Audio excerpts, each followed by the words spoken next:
오늘 주연절 마지막 주 우리 주님 앞에 예배드리게 오신 여러분들을 환영합니다. 우리가 주님 앞에 신령과 진정으로 예배하기를 원합니다. 이 시간 성부, 성자, 성령의 이름으로 다 함께 예배하시겠습니다. 조용한 기도 드리시겠습니다. 여호와께서 다스리시니 만민이 떨 것이요 여호와께서 그룹 사운데 좌정하시니 땅이 흔들릴 것이로다. 시온에 계시는 여호와는 위대하시고 모든 민족보다 높으시도다. 주의 크고 놀라운 이름을 찬송할지니 그는 거룩하심이로다. 아멘. 우리 다 함께 자리에서 일어나 찬송가 67장 부르시겠습니다.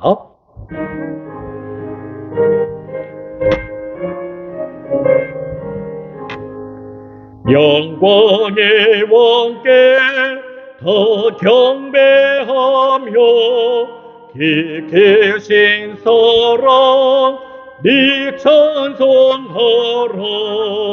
예부터 영원히 전방패시니 그 영광의 주를 더 찬송하라. 능력과 은혜 더 찬송하라. 그 옷은 햇빛 그 집은 궁창 큰 울의 소리로 전호하시고 폭풍의 날개로 달려가신다.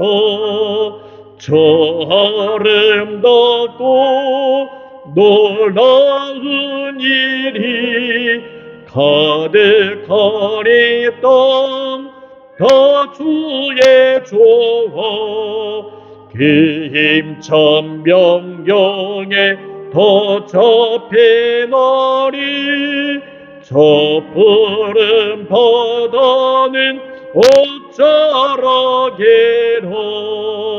질그릇같이 연약한 인생 주 의지하여 늘 강건하리. 백성 지으신 만왕이시니 그 점이 영원히 변함없어라.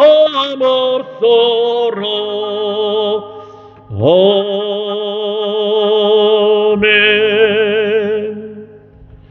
우리 다 함께 사도신경 하심으로써 우리의 신앙을 고백하겠습니다. 전능하사 천지를 만드신 하나님 아버지를 내가 믿사오며 그 외아들 우리 주 예수 그리스도를 믿사오니 이는 성녀로 잉태하사 동정녀 마리아에게 나시고 본디오 빌라도에게 고난을 받으사 십자가에 못 박혀 죽으시고 전지 사흘 만에 죽은 자 가운데서 다시 살아나시며 하늘에 오르사 전능하신 하나님 편한 자에 계시다가 저리로서 산자와 죽은 자를 심판으로 오시리라. 성령을 믿사오며 거룩한 공예와 성도가 서로 교통하는 것과 죄를 사하여 주시는 것과 몸이 다시 사는 것과 영원히 사는 것을 믿사옵나이다. 아멘. 우리 다 함께 교독문 하시겠습니다. 70번 이사야 42편으로 같이 교독하시겠습니다. 내가 붙드는 나의 종 내 마음에 기뻐하는 자 곧 내가 택한 사람을 보라. 내가 나의 종을 그에게 주었은즉 그가 이방의 종들을 베풀리라. 그는 외치지 아니하며 목소리를 높이지 아니하며 그 소리를 거리에 들리게 하지 아니하며 하나 갈대를 꺾지 아니하며 꺼져가는 동굴을 뚫지 아니하고 진실로 정의를 실행할 것이며 그는 쇠하지 아니하며 낙담하지 아니하고 세상에 정의를 세우기에 이르리니 성들이 그 교훈을 아니하며. 아멘. 우리 다 함께 찬송가 1장으로 송영하시겠습니다.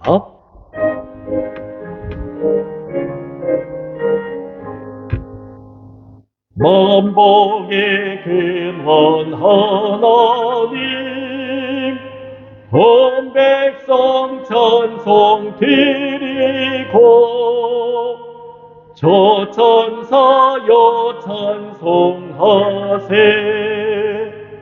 찬송 성부 성자 성령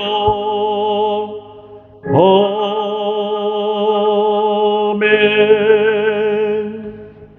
자리에 앉아주시기 바랍니다. 우리 다 함께 주님께서 가르쳐 주신 기도 드리시겠습니다. 하늘에 계신 우리 아버지여, 이름이 거룩히 여김을 받으시오며 나라 임하옵시며 뜻이 하늘에서 이루어진 것 같이 땅에서도 이루어지이다. 오늘날 우리 일용할 양식을 주옵시고 우리가 우리에게 죄진 자를 사하여 준 것 같이 우리 죄를 사하여 주옵시고 우리를 시험에 들게 하지 마옵시고 다만 악에서 구하옵소서. 대개 나라와 권세와 영광이 아버지께 영원히 있사옵나이다. 아멘. 성경 말씀 봉독하겠습니다. 누가복음 4장 36절에서 37절까지의 말씀입니다. 누가복음 4장 36절에서 37절까지의 말씀 제가 받들어 봉독하겠습니다. 다 놀라 서로 말하여 이르되 이 어떠한 말씀인고 권위와 능력으로 더러운 귀신을 명하며 나가는도다 하더라. 이에 예수의 소문이 그 근처 사방에 퍼진지라. 아멘. 오늘 말씀은 시들거나 마르지 않는 영원한 하나님의 말씀이라는 제목을 가지고 주님의 말씀을 증거하겠습니다. 예수님께서 고향을 떠나 이제 비로소 다른 곳으로 향하게 되었습니다. 그곳이 어디였느냐? 갈릴리 가버나움 동네였습니다. 물론 이 갈릴리 가버나움 동네라는 곳은 예수님께서 고향 나사렛으로 향하기 전에 계시던 곳이었습니다. 그래서 우리는 예수님께서 갈릴리 가버나움에 가셨다. 이 가버나움이라는 동네를 확인하는 것보다도 더 중요하게 여겨야 될 부분이 있습니다. 그것은 예수님께서 갈릴리 가버나움으로 돌아오신 그 시간대를 우리가 확인해 보아야 되는 것이지요. 예수님께서 고향인 나사렛에 가셔서 성경을 봉독하셨는데 그 성경을 봉독하신 때가 언제이냐? 안식일이었습니다. 그리고 갈릴리 가버나움으로 돌아오셔서 회당에서 들어가 가르치신 시간도 역시 안식일이었습니다. 이를 보자면 예수님께서 중심적으로 활동한 그 시간은 바로 안식일이었던 것입니다.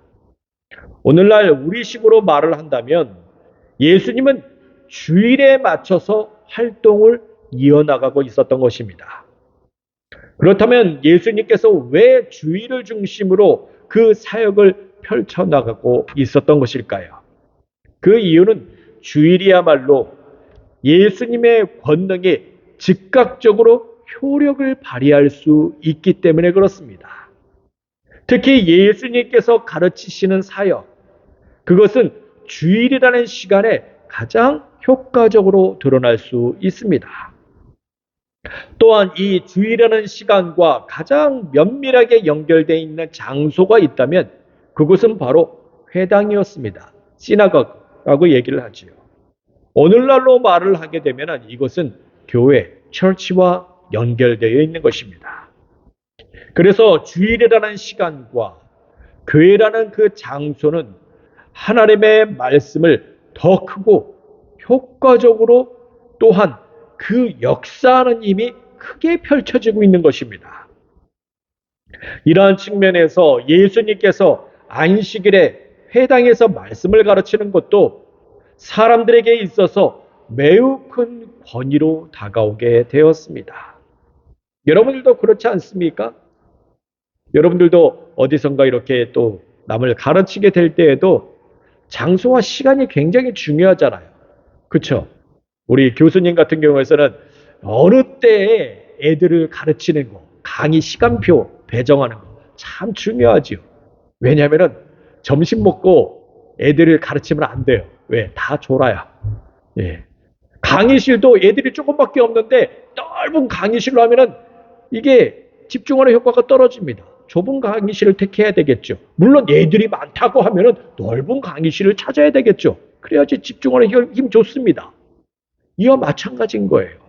예수님께서도 그 주일이라는 시간과 이 회당이라는 교회라는 그곳에서 말씀을 가르치는 것이 가장 크게 효과가 드러나는 것입니다. 그런데 이 예수님께서 이렇게 말씀을 가르치는 것이 사람들에게는 어떤 반응이 일어났느냐? 큰 권위로 다가오게 됐다는 것입니다. 그렇습니다. 시간과 장소를 정확하게 맞추게 되면은 거기에는 말씀에 대해서 큰 권위가 생겨나게 되는 것이지요. 그리고 예수님의 말씀은 그 결과적인 면에서 구원이라는 사건과 더 긴밀하게 연결되어 있습니다. 그래서 예수님께서는 주일날 교회에서 말씀을 가르치는 것은 어떤 말씀의 중심이 되었느냐? 바로 구원의 말씀이었다는 것입니다. 이 구원의 말씀이 얼마나 실효성이 있었고 효과가 있었는지 더러운 귀신조차 몸부림치게 만들었다는 것입니다. 물론 더러운 귀신들은 이 구원의 말씀을 들을 때 자신들을 제발 내버려 두라고 소리를 질렀습니다. 귀신들이 하는 얘기가 그거죠. 자신들이 하는 일은 이 구원의 말씀과 전혀 상관이 없는데 왜 구원의 말씀으로 자신들이 하는 그 일을 속속히 파고 들어와서 간섭하냐는 것입니다.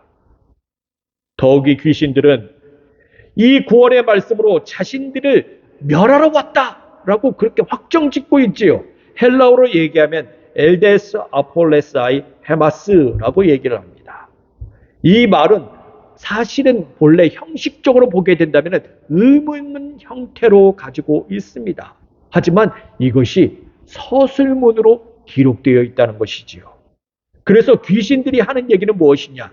당신은 우리를 멸하러 왔다라는 그런 서술문 형태로 되어 있다는 것입니다. 이 말인즉슨 귀신은 예수님의 구원의 말씀이 자신들을 멸하는 말씀임을 분명히 알고 있다는 것입니다. 말씀이라는 것이 천국으로 인도하는 생명의 말씀이지만 오히려 그것이 귀신의 입장에서 보게 된다면 자신들을 멸하는 말씀이 될 수밖에 없다는 것이지요. 그래서 예수님께서는 귀신들을 향하여 꾸짖습니다. 잠잠하라 라고 말씀하시지요. 그들이 벌이고 있는 항변과 소동에 대해서 크게 꾸짖고 있는 것입니다. 여러분들 귀신들이 그냥 가만히 있지 않았었던 것이에요. 막 예수님께 대들었던 것입니다. 소동을 피우고 난리가 났던 것이에요.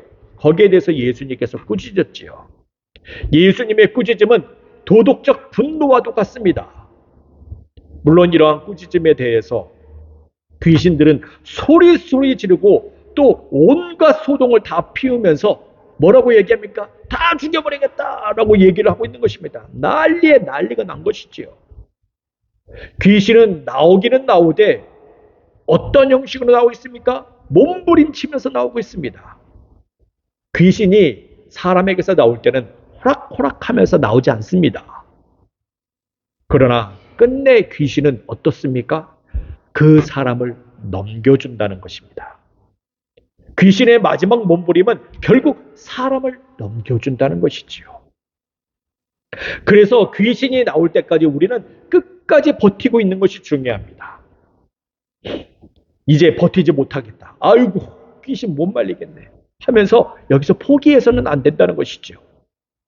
귀신의 마지막 타격에 굴복해서는 안 됩니다. 귀신이 그 아무리 몸부림친다 하더라도 결국 귀신은 그 사람의 몸을 상하지 못하게 만듭니다. 귀신들이 사람을 넘어뜨리면서 나왔지만 오히려 그 사람의 몸은 하나도 상하지 않았다는 것이지요. 그래서 여러분들 귀신을 내쫓을 때는 담대함을 얻어야 됩니다. 이 귀신은 절대 우리 몸을 상하게 하지 못한다라는 그런 확신을 가지고 담대함으로 귀신을 내쫓아야 되는 것이죠. 더불어서 구원의 말씀도 매진해야 됩니다. 아유 구원의 말씀 전하니까 난리가 나버렸네. 교회가 완전히 뒤집어져 버렸네. 그럼에도 불구하고 여러분들 구원의 말씀은 계속해서 전해야 되는 거예요. 왜? 그것이 무엇이에요? 더러운 귀신이 나가고 있다는 사실을 우리가 볼 수 있어야 됩니다. 주일에 교회에서 구원의 말씀을 힘써 전함으로써 귀신의 정체가 드러나야 되고 그 귀신을 쫓아내어 완벽하고 즉각적인 항복의 승리를 얻어내야 됩니다. 자, 그러한 가운데 이제 사람들은 예수님께서 더러운 귀신을 쫓아내는 것을 보고 놀라움을 감추지 못했습니다. 36절 말씀 보도록 하겠습니다. 다 놀라 서로 말하여 이르되 이 어떠한 말씀인고 권위와 능력으로 더러운 귀신을 명하며 나가는도다 하더라. 일단 사람들이 놀라운 것은 놀라워하는 일이 있었습니다. 그것이 무엇이냐? 더러운 귀신이 쫓아나갔다? 더러운 귀신이 나갔다? 그것에 대해서 놀라는 것이 아니었어요. 이들이 놀라고 있는 것은 무엇에 대해서 놀랐느냐? 말씀의 권위와 능력에 대해서 놀랐다는 것입니다. 더러운 귀신이 나갔다는 것은 단순히 예수님의 말씀에 대한 추가적이며 보충적인 설명에 지나지 않습니다. 그 이유가 무엇 때문입니까? 그 귀신이 사람에게서 나간 결과는 예수님께서 그 귀신에게 먼저 명령하셨기 때문에 그렇습니다. 네, 그렇습니다. 말씀이라고 말하는 그런 헬라어 로고스는 귀신이 나간 일에 대해서 초점을 맞추고 있지 않습니다. 오직 예수님께서 명하신 말씀에 초점이 맞춰져 있습니다. 사람들이 놀라는 그 반응도 결코 결과에 대해서, 즉 귀신이 쫓겨나가는 것에 대해서 사람들이 놀라는 것이 아니지요. 그러나 여러분들, 우리는 어떻습니까? 우리의 시선과 우리의 반응은 어떻습니까? 늘 항상 결과라는 그 현상에 맞춰져 있습니다. 중간중간 말씀을 보기도 해요. 잠깐 말씀을 들으면서 말씀을 껴맞춰 보기도 합니다. 그러나 우리의 모든 주된 시선이 어디를 향해 있습니까? 늘 항상 결과에 맞춰져 있다는 것입니다. 그리고 주신 말씀이 무엇인지 다 잊어버려요.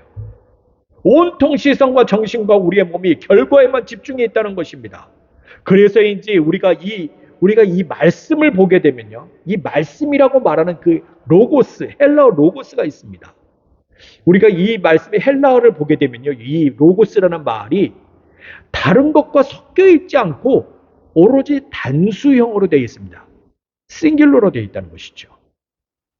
이 말씀 자체로 독자적으로 사용되고 있음을 우리는 확인해 볼 수 있습니다. 심지어 이 말씀이라고 말하는 헬라어 로고스가 권위라고 말하는 헬라어 엑수시아, 능력이라고 말하는 헬라어 디나메이라는 말과 섞여 있지도 않습니다. 오로지 말씀이라는 로고스, 그 독자적으로 이것이 사용되고 있음을 우리는 성경을 통해서 볼 수 있습니다. 이 말인즉슨 무엇을 얘기합니까? 우리가 말씀을 들을 때 어떠한 것도 혼합해서 사용해서는 안 됨을 우리가 뜻하고 있습니다. 나의 상황이랑 나의 환경, 나와 관련된 사람, 나의 처한 위치에 맞물려 있으면 안 된다는 거예요. 말씀이라는 것은요, 말씀 그 자체로 받아들일 수 있어야 됩니다. 말씀 그 자체로만 순수성을 가지고 있어야 된다는 것이지요. 물론 우리는 말씀을 들을 때 이 말씀은 어떻게 적용해야 되지? 이 말씀이 어떻게 나에게 위로가 되지?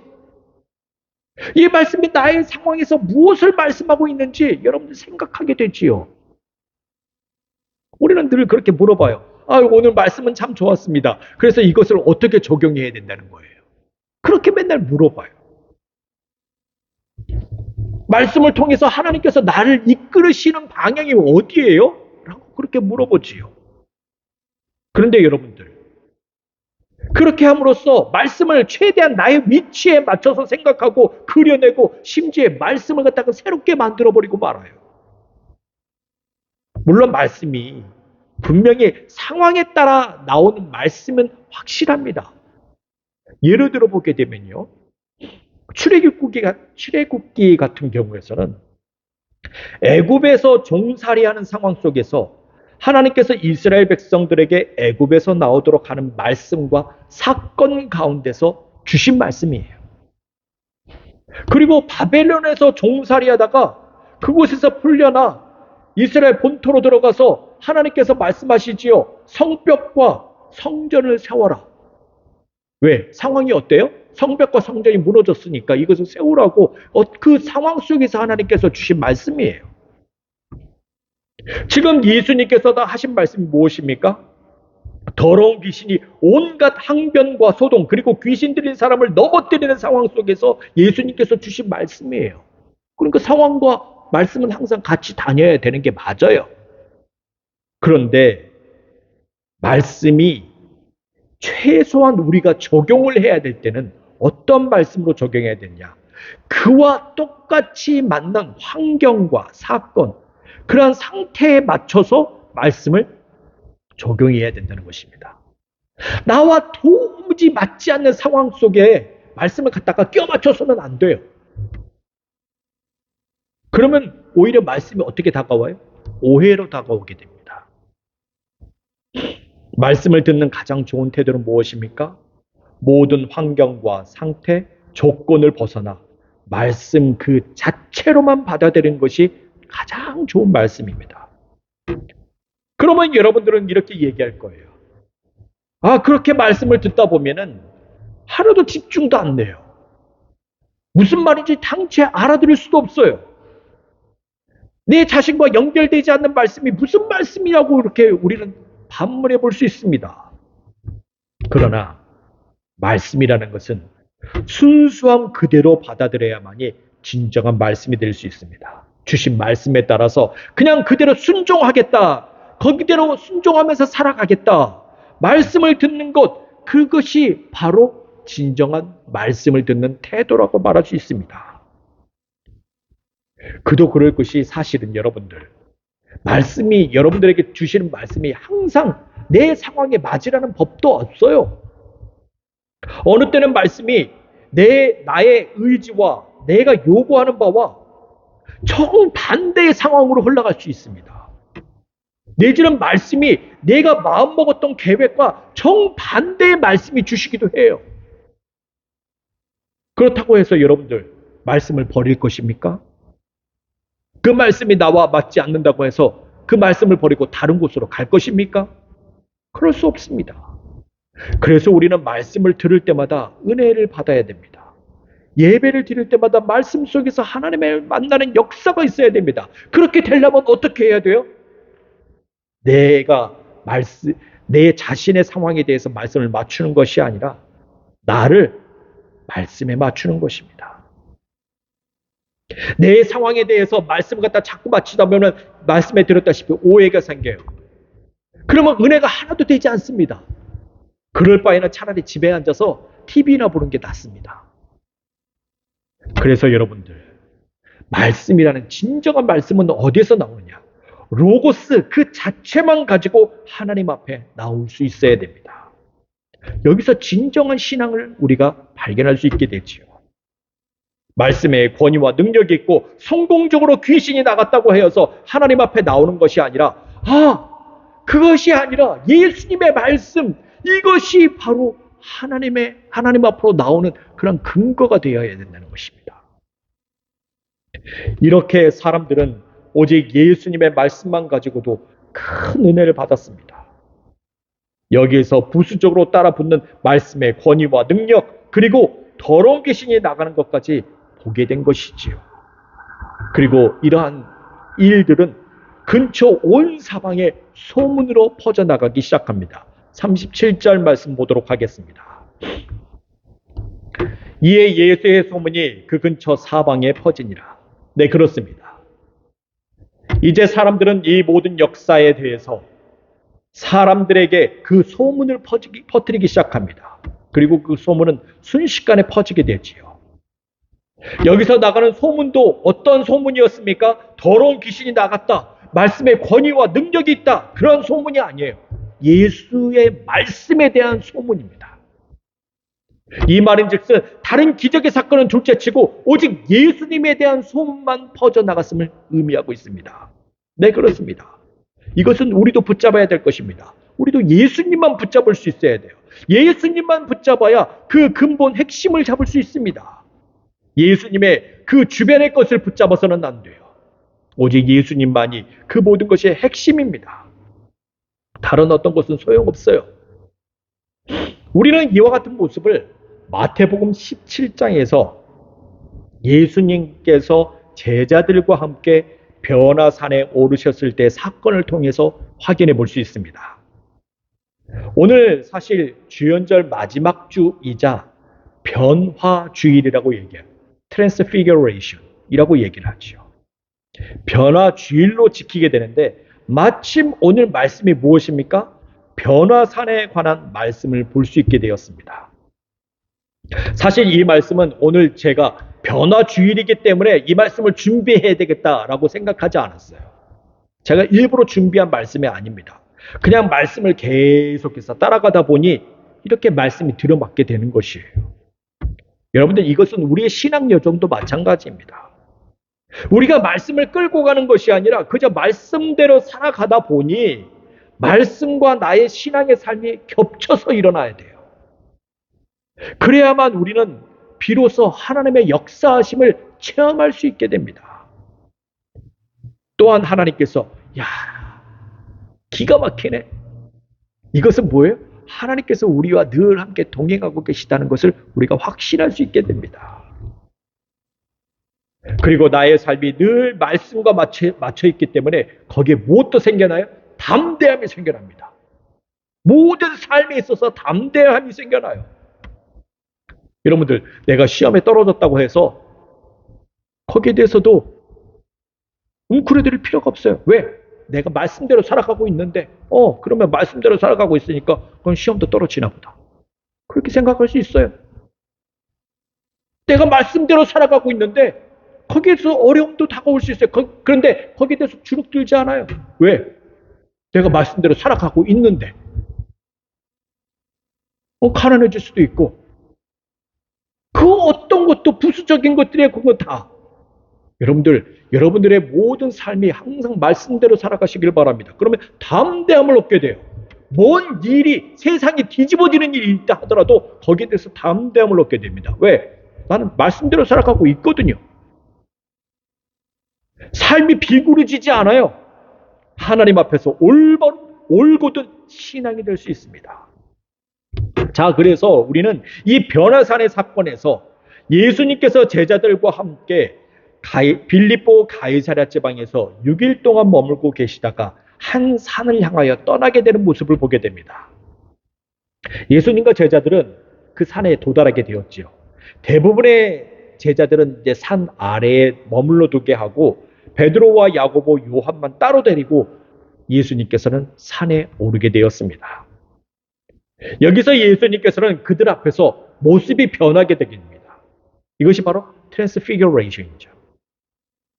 얼굴이 해와 같이 빛나고 옷이 빛과 같이 희어진 것입니다.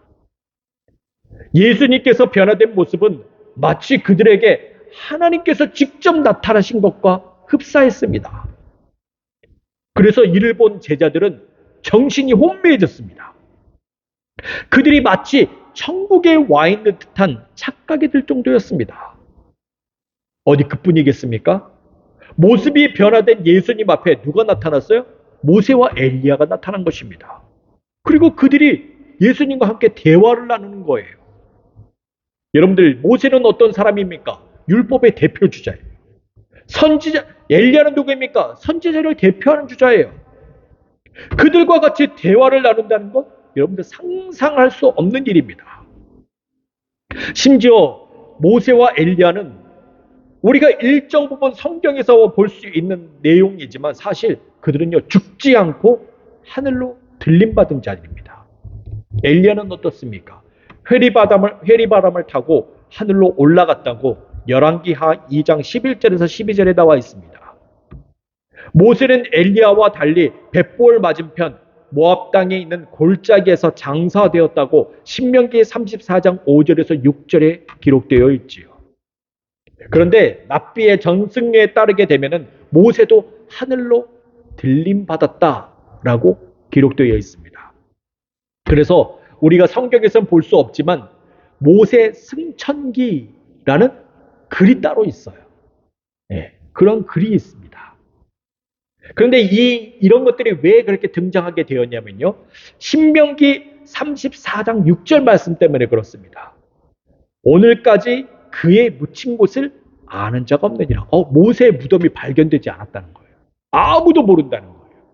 그래서 모세도 승천했다라고 사람들이 생각하고 있는 것이지요. 대부분의 유대인들이 예수님 당시에 모세도 엘리야처럼 하늘로 올라갔다고 말을 하고 있었습니다. 그렇게 죽지 않고 하늘로 승천한 구약의 대표자들이 이제 변화산에 내려온 거예요. 예수님과 함께 대화를 나누고 있는 것입니다. 사실 이들 중 한 명만 보는 것만 해도 정말로 엄청나게 평생 잊을 수 없는 사건인데 이 세 명을 모두 다 같이 보고 있는 것입니다. 정말 상상할 수 없는 일이 일어나는 것이에요. 그리고 그들이 모세와 엘리야와 더불어서 같이 얘기를 하고 있는데 그들이 대화하는 내용은 다음과 같았습니다. 예수님의 고난과 부활에 관한 말씀이었지요. 앞으로 예수님께서는 예루살렘에 올라가 장로들과 대제사장들과 서기관들 그리고 로마의 군인들을 통해서 고난을 받으시고 십자가에 못 박히실 것과 그 후 3일 만에 부활하실 것에 대해서 말씀을 한 것입니다. 그리고 이 모든 고난과 부활은 율법과 선지자의 모든 예언을 이루는 것이라고 서로 그렇게 말을 하고 있었지요. 네, 그렇습니다. 모든 초점이 예수님께 맞춰져 있었습니다. 그 아무리 율법과 선지자를 대표하는 자들이며 구약의 선두주자라 말을 한다 할지라도 그들이 말을 하고 있는 모든 것, 행하고 있는 모든 일들이 오로지 예수님께만 초점이 맞춰져 있었다는 것이지요. 그래서 그들 또한 예수님의 지시하심을 받아야 돼요. 그러나 이러한 사실들을 전혀 모르고 있었습니다. 예수님의 제자들은 전혀 모르고 있었지요. 그래서 베드로가 뭐라고 얘기합니까? 모세와 엘리야 그리고 모습이 변한 예수님을 보고 황홀경에 빠진 채 하나의 제안을 합니다. 초막 셋을 짓겠다는 거예요. 하나는 모세를 위해서, 하나는 엘리야를 위해서, 하나는 예수님을 위해서 초막 셋을 짓겠다고 말하는 것입니다. 사실 베드로는 이 초막을 통해서 하늘과 땅을 오가는 어떤 통로를 만들겠다는 것입니다. 여러분들, 옛날에도 우리나라도 있지만 일본 같은 데 가게 되면 여러분들 사당 같은 데 있잖아요. 사당 같은 걸 이렇게 만들어 놔요. 그 동네 사람들 오고 가면서 그 사당에서 절도 하고 막 그래. 인사도 하고. 한국도 있죠. 당고개 그래가지고 당 넘어 그런 말도 하지 않습니까? 사당동 이 사당이 있는 곳이에요. 다. 근데 이 사당이라는 곳이 어떤 곳이냐? 하늘과 땅을 오가는 어떠한 그 신상을 갖다가 그렇게 통로예요. 그게 통로. 하늘과 땅을 오가는 통로를 얘기하는 것입니다. 베드로도 그렇게 하겠다는 거예요. 사실. 초막 셋을 짓겠다는 것은 그런 통로를 만들겠다는 것입니다. 물론 베드로가 말한 초막은 그때 당시에 사당이라는 의미가 없지 않습니까? 그런데 그 초막이라는 곳을 하나님께서 거하시는 성막과 같은 곳, 그런 곳이라고 생각하고 있었던 것이죠. 이 초막을 통해서 계속해서 모세나 엘리야와 같은 인물을 만나보겠다는 것입니다. 그런데 베드로가 이렇게 초막을 짓겠다고 말을 할 때 무슨 일이 일어납니까? 호련히 빛난 구름이 그들을 덮었습니다. 베드로가 미처 말이 끝나지도 않았는데 구름이 덮어버리는 것입니다. 심지어 그 가운데 나타나 예수님과 대화를 나누고 있던 모세와 엘리야도 구름이 덮어버렸습니다. 그러면서 구름에서 나는 소리가 무엇이에요? 이는 내 사랑하는 아들이요 내 기뻐하는 자니 너희는 그의 말을 들으라. 이것은 하나님의 음성이었습니다. 그런데 여러분들 굉장히 중요한 뉘앙스가 하나 있어요. 그게 뭐냐면요. 너희는 그의 말을 들으라 라는 말이 굉장히 중요한 뉘앙스를 가지고 있습니다. 그게 뭐냐면요. 베드로가 혼나는 거예요. 하나님 앞에 꾸지람 듣는 소리입니다. 이것은. 하나님께서 베드로를 향해서 호통치는 소리예요. 너희는 예수의 말을 들으라 라는 그 말이에요. 이 소리가 얼마나 크고 위험이 있었던지 그 소리를 듣고 베드로를 비롯해서 다른 제자들은 엎드려서 심히 두려워했다고 얘기를 하고 있습니다. 그리고 이 소리와 더불어서 무슨 일이 발생해요? 모세와 엘리야가 사라져 버렸습니다. 그 다음에 누구만 남게 됩니까? 예수님만 남게 돼요. 네, 그렇습니다. 그 아무리 모세와 엘리야가 나타나 그 앞에 서 있다 하더라도 그들은 결국 사라지게 돼요. 그들조차 궁극적인 결말은 누구에게 맞춰 있습니까? 오로지 예수님께만 맞춰 있다는 것입니다. 그리고 그들은 사라지게 돼 있어요. 예수님만 그들 가운데 남게 됩니다. 자, 이런 가운데 예수님께서는 그렇게 엎드려서 심히 두려워 떨고 있는 제자들에게 나오셨습니다. 그리고 손을 대시면서 말씀하시지요. 일어나라. 두려워하지 말라. 예수님께서 그렇게 제자들에게 손을 대시며 말씀하실 때 여전히 예수님의 얼굴이 해와 같이 빛나고 그 옷은 빛같이 희어 있는지 우리는 알 수 없습니다. 하지만 그런 모습과는 상관없이 예수님께서 손길로 그들을 만져주셨다는 것입니다. 그것이 느껴졌다는 것이죠. 그것이 경험되어졌다는 것입니다. 네, 그렇습니다. 얼굴이 해와같이 빛나고 모습이 완전히 너무너무 밝은 빛으로 환하게 빛나 있다 할지라도 그것과는 상관이 없어요. 오직 예수님만 보이는 것입니다. 예수님께서 만지시는 그 손길, 그것은 마치 하나님의 손길과도 같은 것이지요. 예수님의 손길을 통해서 제자들은 비로소 눈을 들어볼 수 있었습니다. 그리고 제자들이 눈을 들어보게 되었을 때 모세와 엘리야는 사라지고 오로지 예수님만 그 가운데 서 있으셨지요. 네, 그렇습니다. 이것이 바로 현실입니다. 이것이 진정한 현실이지요. 예수님 없는 현실은 모두 가상현실에 지나지 않습니다. 모든 것이 다 허상이에요. 우리가 찾을 수 있는 참된 현실은 무엇입니까? 오로지 예수님과 함께하는 것입니다. 그 현실만이 진정한 현실이 될 수 있고 모든 것이 핵심이 될 수 있습니다. 예수님 없는 현실, 한순간에 꿈에 지나지 않습니다. 오직 예수님만 보이는 현실이 구원의 완성이 될 수 있습니다. 이렇듯 더러운 귀신이 나가고 권위와 능력이 있다는 것은 마치 모세와 엘리야가 구름 사이에서 사라지듯 그렇게 사라질 수밖에 없는 것이지요. 그래서 더러운 귀신이 나가는 것과 권위와 능력이 있다는 것에 대해서 집중해서는 안 돼요. 무엇에만 집중해야 됩니까? 오로지 말씀, 로고스에만 집중해야 됩니다. 여러분들, 이사야 40장 8절 말씀에 이렇게 기록되어 있습니다. 푸른 마르고 꽃은 시듭니다. 하지만 여러분들, 우리의 하나님의 말씀은 영원히 서 계심을 믿으시길 바랍니다. 우리는 오로지 말씀 그 자체, 로고스 그 자체만 가지고도 구원을 이뤄나갈 수 있어야 합니다. 기쁨과 환희, 슬픔이나 절망, 근심과 걱정은 그저 주변의 것입니다. 그것들은 결국 사라집니다.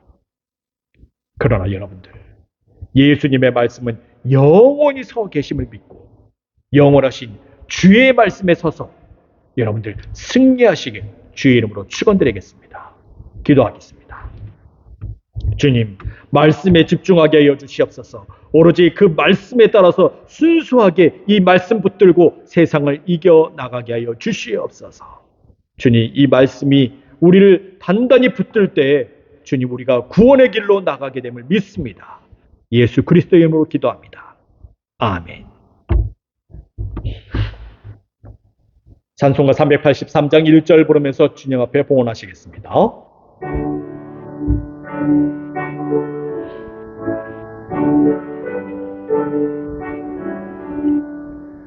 눈을 들어 산을 보니 도움 어디서 오나 천지지은 주 하나님 나를 도와주시네. 나의 발이 실족않게 주가 깨어 지켜요 지키며 택한 백성 항상 지켜 기리포하시네.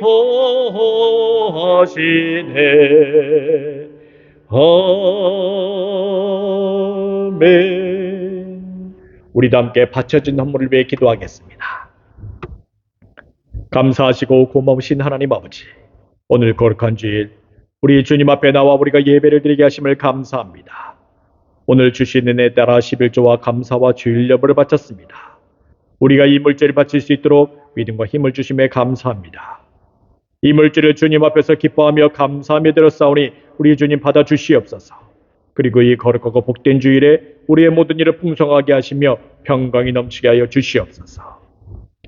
주님, 우리가 오직 말씀으로만 우리의 삶이 새로워지기를 원합니다. 단순히 사라지고 없어질 헛된 것을 쫓지 않게 하시고 시들거나 마르지 않냐는 영원한 하나님의 말씀, 예수님의 말씀만 붙들게 하여 주시옵소서. 이 말씀으로만 우리가 만족함이 있게 하시고 이 말씀으로만 이어지는 우리의 신앙의 삶이 되게 하여 주시옵소서. 그 가운데 담대함을 얻고 참된 신앙의 길을 걸어가게 될 줄 믿습니다.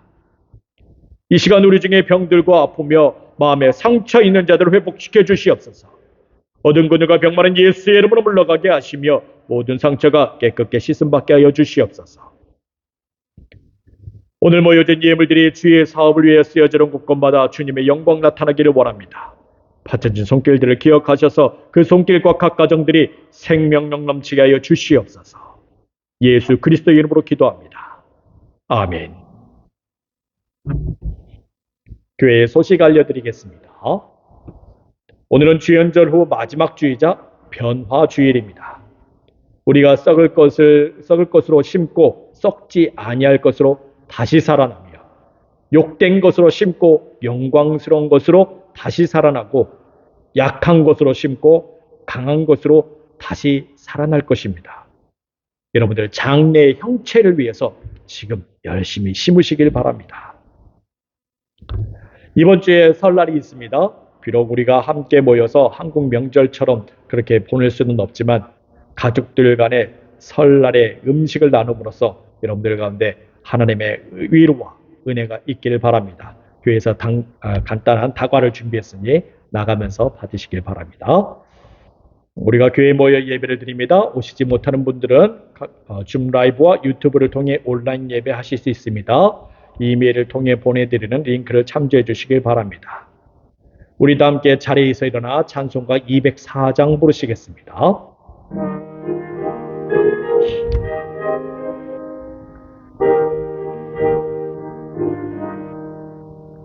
주의 말씀 듣고서 준행하는 자는 반석 위에 터닫고 집을 지은 같아 비가 오고 물나며 바람 부딪혀도 반석 위에 세운 집 무너지지 않네.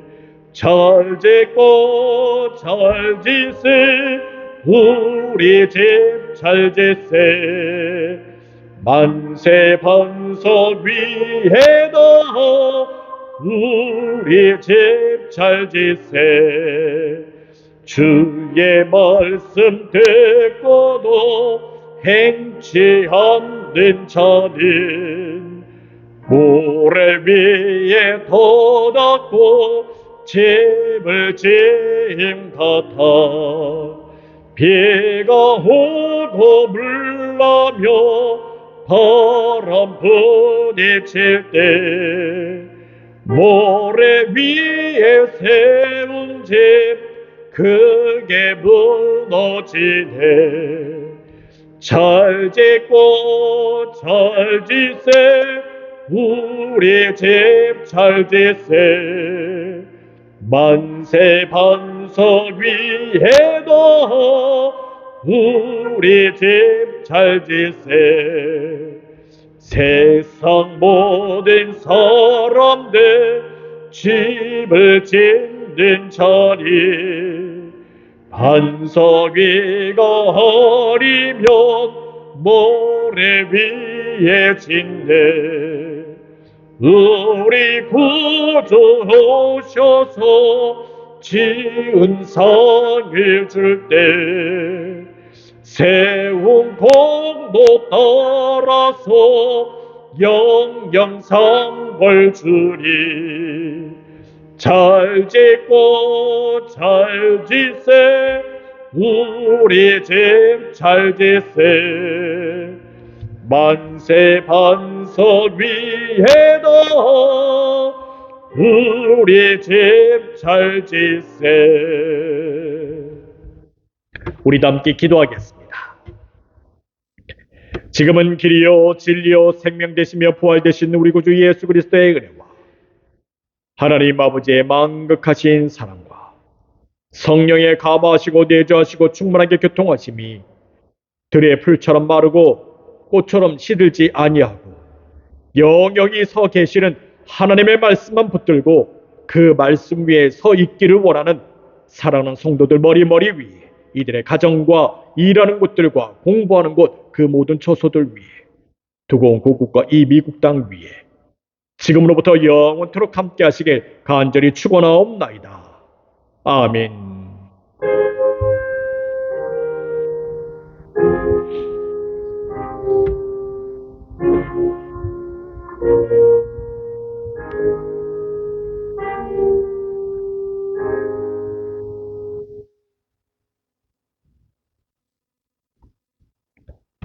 감사합니다. 예배 마쳤습니다.